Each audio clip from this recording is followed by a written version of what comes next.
Dear students, here we are doing the question and answers of the chapter The Desert Comprehension Check of page number 16.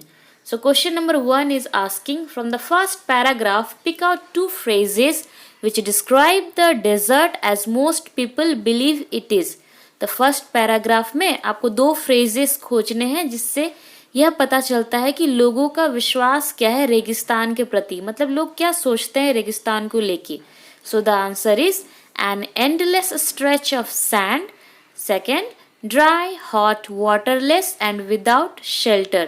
तो answer है लोग सोचते हैं कि जो रेगिस्तान है वो पूरा बालू से एकदम एंडलेसली पूरा फैला हुआ है जो कभी खत्म ही नहीं होगा. दूसरा पॉइंट कि वो बहुत सूखा, गर्म और पानी नहीं है वहाँ पे रहने के लिए घर भी नहीं है. Question number 2. Pick out two phrases which describe the desert as a specialist see it. Question कह रहा है अब ऐसे दो फ्रेज निकालिए जिससे पता चले कि डेजर्ट की वो स्पेशलिटी क्या है, वो किस चीज़ पे स्पेशलिस्ट है ना. So the answer is desert can be a beautiful place to live. It is a home of a variety of people, animals and plants.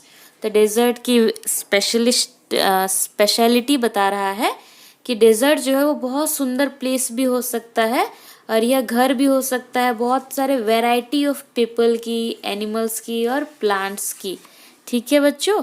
And it is also very much specialist for the very hot and it's dry conditions. Okay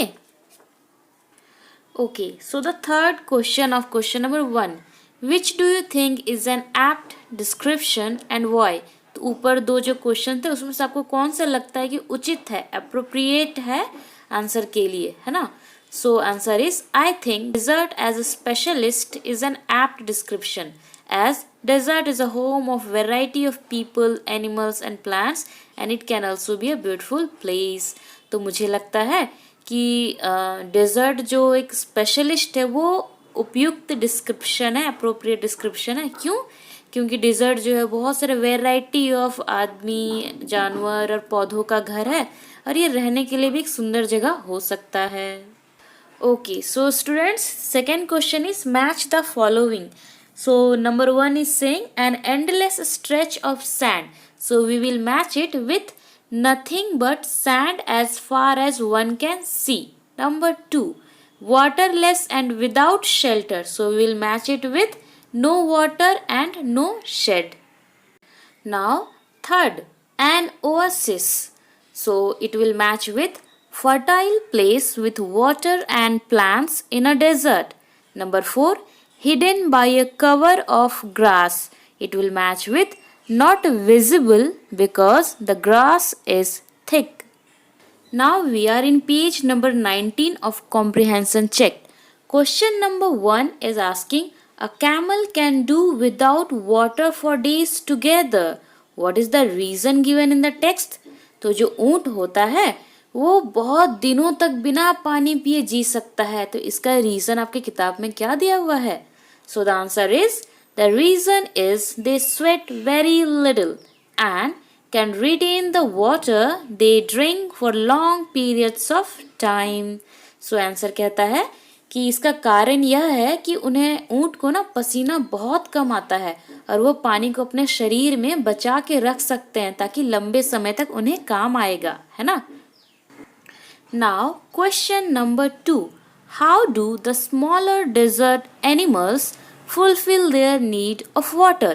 question कह रहा है आपसे कि छोटे छोटे रेगिस्तान में रहने वाले जानवर वो पानी की कमी कैसी पूरी करते हैं जब वहाँ पे पानी इतनी कम बरसती है. तो सो the answer is smaller desert animals eat other animals, plants and seeds and get the water they need from the moisture in the meat and from plant juices respectively. So answer कह रहा है कि छोटे जानवर जो होते हैं वो दूसरे जानवरों को, पौधों को और सीड्स, बीजों को खाते हैं जिनसे उन्हें पानी मिलता है. ऐसे अगर मीट को खाया तो मॉइस्चर के थ्रू पानी मिल गया और प्लांट को खाया तो प्लांट के रस, प्लांट जूस के थ्रू उन्हें पानी मिल गया. Question number 3. In a desert, the temperature rises during the day and falls rapidly at night. Why? Question आपसे कह रहा है कि रेगिस्तान में जो तापमान है, टेम्परेचर है, वो दिन में बहुत ज़्यादा बढ़ जाता है, रात में बहुत ज़्यादा घट जाता है, ऐसा क्यों? सो the answer is the moisture in air acts like a blanket. Its absence in desert lands causes the temperature rises during the day and falls rapidly at night. So answer कह रहा है कि हवा में जो मॉइस्चर है ना, जो हल्का सा भींगा हुआपन, वेटनेस है, जिसके कारण क्या वो एक तरह का चादर की तरह काम करता है ना. तो अगर वो डेजर्ट लैंड में नहीं रहता है तब क्या होता है कि डेजर्ट लैंड का दिन में टेम्परेचर बहुत ज़्यादा बढ़ जाता है, रात में बहुत ज़्यादा घट जाता है. ओके बच्चों. So, dear ones, we have completed all the question and answers of the chapter The Desert.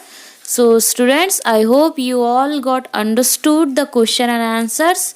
So, write it in your copy correctly with correct spellings and learn it, revise it, and all the best for your studies. Or one more thing, in case of any doubt, just put down in the comment box and you can ask the questions freely. Okay?